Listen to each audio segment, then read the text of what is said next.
Okay, this is how you can make a moody dystopian render like this in under an hour in Blender, using very simple and beginner-friendly techniques.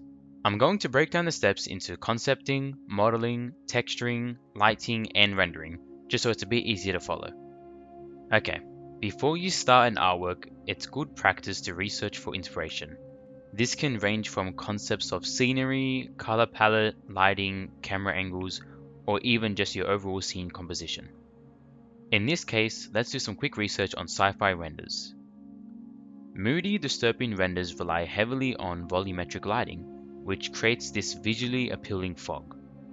Such renders also include large artificial structures which are made from concrete or metal-like materials. These two subjects create an aesthetically appropriate composition for a dystopian scene. For my render, I took inspiration from this artwork on Pinterest. Some additions I wanted was to make the crevice more vast, as well as make it have a slightly more industrial feel to it by adding some pipes. Now it is time for modeling. Modeling sci-fi structures is a lot easier than it looks.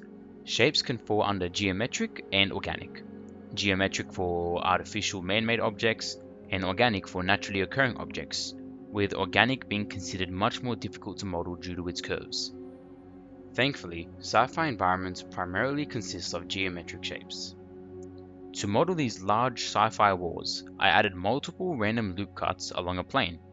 Then I'd select one of the rectangles and slightly extrude it either forwards or backwards to create some geometric irregularity in the wall. Now instead of just being a plain wall, it now has these extrusions and lines along it. For the pipes, I added in a cylinder for the barrel and added a loop cut to enlarge one of the sides for the bell.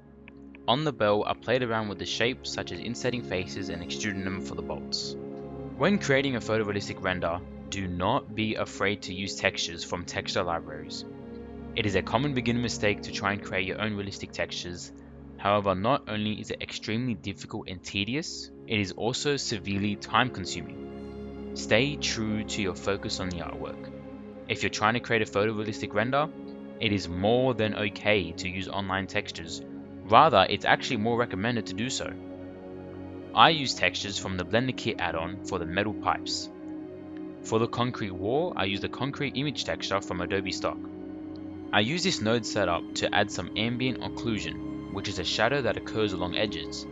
This technique, although small, has a great effect on your texture, adding an extra level of realism. To prepare for lighting, I'm going to add a large cube over the entire scene. Now in shading, add a volume scatter node. This will be our fog, and as you can see, there are a few different phases to choose from. For imitating fog, mist or clouds, set it to me. Lighting is arguably the most important step that could have the largest impact on your overall render. Again, it's always good to look back at your reference, however it may take a while to get your desired lighting set up. Looking back at my reference, I can see that there's an overhead light from the top casting down, as well as some ambient lighting here in the front. The fog here is doing most of the heavy work, so my lighting setup won't be too complex. For the overhead light, I added a sunlight, as well as area lights along the path here. Again, lighting can take a while to get your desired look, so play around with the light color and power value, as well as the fog color and density. The density of the fog greatly affects how light is dispersed throughout the scene, so make sure you choose a density value that works well for you. Once you're happy with the way everything looks, it's ready to render. Rendering in Blender can take a very long time, especially if you don't have the best PC. There's many factors that can affect render time, such as the complexity of your meshes and textures in your scene, and also your render settings. I'm going to very quickly go over how you can lower render time. First, switch the device to GPU and lower the max samples to 1024. This is the maximum number of times the rendering engine will calculate light rays per pixel. Depending on your scene, you might be able to get away with 512, maybe even 256. However, since we're aiming for realism, it's better to keep it a little higher, or else it will lead to a lot of noise. The max bounces under light paths is the amount of times light will bounce between objects. A total of 4, with 3 in diffuse, glossy, and transmission, is a very low value you can go to and still obtain a realistic scene. Again, you can even push it lower if you need to. Pretty much, in case you haven't noticed by now, large numbers usually means a higher quality render, however with an increased render time. Now under performance, it's also good to lower the tile size to 256, so the image can render in fragments rather than trying to render the entire image at once. If it tries to do the entire image, it's a bit more stressful on your hardware components, and again leading to a higher render time. Overall, these render settings are some basic settings you can change to significantly lower render time and still get a photorealistic clean render.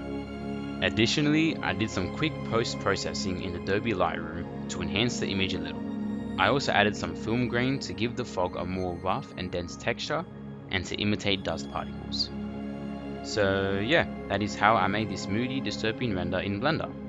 I used very simple methods which can be applied to almost any sort of atmospheric render. I really hope these tips have helped you and given you more insight to potential techniques in 3D. Please feel free to ask questions or any further comments. Like and subscribe for more.